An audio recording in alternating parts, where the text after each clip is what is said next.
നവീജന്റെ ഭാഗത്തുമില്ല, കൂട്ടിയിടിപ്പിക്കുന്ന ഒരു ഭാഗത്തുമില്ല, അടികൂടുന്ന ഒരു ഭാഗത്തുമില്ല.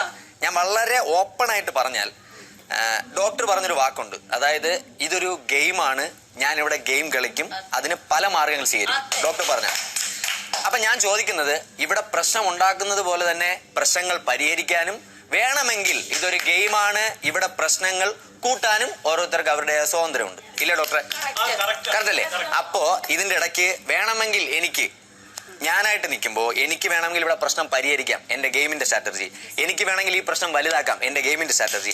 എനിക്ക് വേണമെങ്കിൽ രണ്ടുപേരെ തമ്മിൽ അടുപ്പിക്കാം, എന്റെ ഗെയിമിന്റെ സ്ട്രാറ്റജി.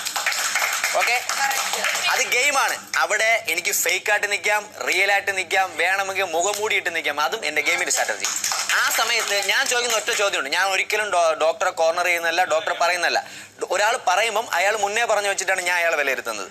ഡോക്ടർ പറഞ്ഞത് വെച്ചിട്ട് പറയുമ്പോൾ ഈ സമയത്ത് നവീൻ ചേട്ടൻ അങ്ങനെ ചെയ്തെങ്കിൽ എനിക്കതിൽ തെറ്റ് തോന്നുന്നില്ല.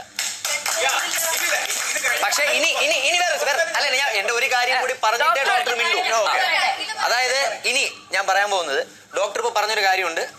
ഡോക്ടർ പറഞ്ഞപ്പോൾ ഞാൻ കേട്ടോണ്ടിരുന്ന ആളാണ്, ഞാൻ പറയുമ്പോൾ ഡോക്ടർ കേട്ടോണ്ടിരിക്കണം. ഓക്കെ, അപ്പൊ പിന്നൊരു കാര്യം എന്ന് പറഞ്ഞാൽ, ഡോക്ടർ ഇപ്പൊ പറഞ്ഞത് വെച്ചിട്ട് ഡോക്ടറിന്റെ ഒരു സംശയം, അല്ലെങ്കിൽ ഡോക്ടർ കണ്ടൊരു കാര്യം എന്ന് പറഞ്ഞു, അത് തെളിയിക്കേണ്ട ഡോക്ടറിന്റെ ആവശ്യം. ഡോക്ടർ വിളിച്ചു വരുത്തിയവർ അതിന്റെ യെസ് ഓർ നോ പറയുക, ചേച്ചി പറഞ്ഞ യെസ് ഓർ നോ പറയാം.